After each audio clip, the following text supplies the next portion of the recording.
सिद्धार्थनगर जिले के इटवा से विधायक व नेता प्रतिपक्ष माता प्रसाद पांडे ने अपने आवास पर जनता की समस्याएं सुनी और प्रेस वार्ता की। इस दौरान उन्होंने केंद्र और राज्य सरकार पर तीखा हमला बोलते हुए कहा कि सरकार अपनी किसी भी कमी को कभी स्वीकार नहीं करती। उन्होंने इसे विलक्षण सरकार करार देते हुए आलोचना की। माता प्रसाद पांडे ने मीडिया से बातचीत में कहा कि मोदी का एक बयान आया था कि खाद का संकट उत्पन्न हो सकता है, लेकिन उसके बावजूद सरकार ने खाद की कोई ठोस व्यवस्था नहीं की। आज खाद कहीं उपलब्ध नहीं है। इसका पूरा खामियाजा किसानों को उठाना पड़ रहा है। यदि समय रहते खाद की आपूर्ति सुनिश्चित नहीं की गई तो आने वाले दिनों में खाद्यान्न का संकट भी पैदा हो सकता है। देखिए, सरकार कभी अपनी कमी कभी स्वीकार नहीं करती।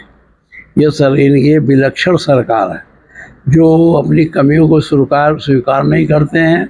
इसके बाद और दूसरे तर्क भी देते हैं। खाद पहले से ही मोदी जी का एक बयान आया था, खाद का संकट उत्पन्न हो सकता है।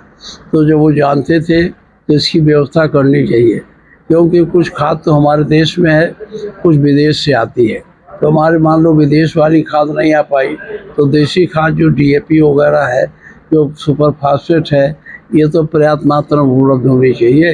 ये कहीं नहीं उपलब्ध है और इसका खामियाजा किसानों को भोगना पड़ेगा और अंत में जाकर भारत में, पूरे देश में अन्न का उत्पादन कम हो जाएगा। आने वाले दिनों में खाद्यान्न का संकट भी पैदा हो सकता है।